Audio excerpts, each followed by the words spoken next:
Materializing a Palace in the Himalayas, Part 3. Lahiri, are you still feasting on your dream desires for a golden palace? My guru's eyes were twinkling like his own sapphires. Wake. All your earthly thirsts are about to be quenched forever. He murmured some mystic words of blessing. My son, arise. Receive your initiation into the kingdom of God through Kriya Yoga. Babaji stretched out his hand. A homa, sacrificial fire appeared, surrounded by fruits and flowers. I received the liberating yogic technique before this flaming altar.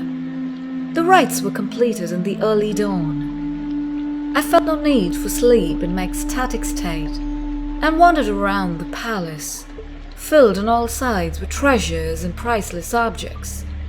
Descending to the gorgeous gardens, I noticed, nearby, the same caves and barren mountain ledges which yesterday had boasted no adjacency to Palace of Flower Terrace. Re-entering the palace, fabulously glistening in the cold Himalayan sunlight, I sought the presence of my master. He was still enthroned, surrounded by many quiet disciples. Lahiri, you're hungry, Babaji added. Close your eyes. When I reopened them, the enchanting palace and its picturesque gardens had disappeared. My own body in the forms of Babaji and the cluster of chelas were all now seated on the bare ground at the exact site of the vanished palace, not far from the sunlit entrances of the rocky grottos. I realized that my guide had remarked that the palace would be dematerialized, its captive atoms released into the thought essences from which it had sprung. The purpose for which the palace was created has now been served, Babaji explained.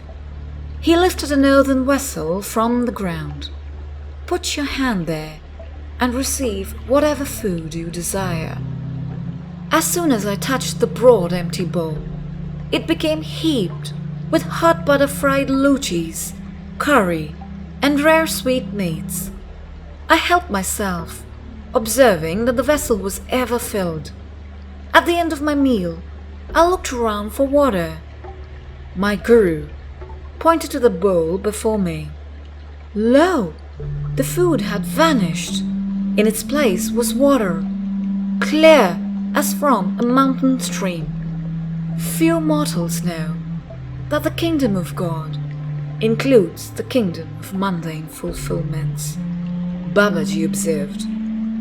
The divine realm extends to the earthly, but the latter, being illusionary, cannot include the essence of reality. Beloved Guru, last night you demonstrated for me the link of beauty in heaven and earth.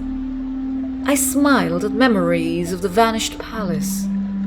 Surely, no simple yogi had ever received initiation into the august mysteries of spirit amid surroundings of more impressive luxury.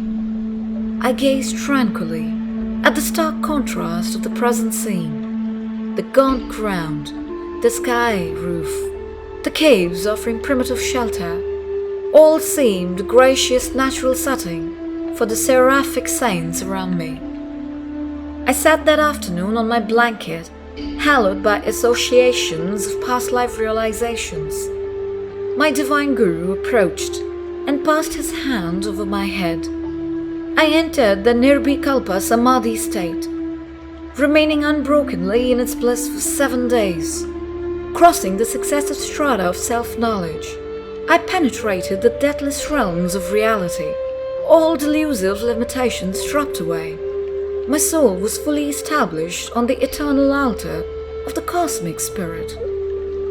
On the 8th day, I fell at my guru's feet and implored him to keep me always near him in the sacred wilderness.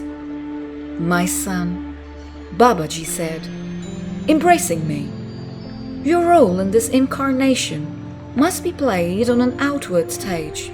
Prenatally blessed by many lives of lonely meditation, you must now mingle in the world of men.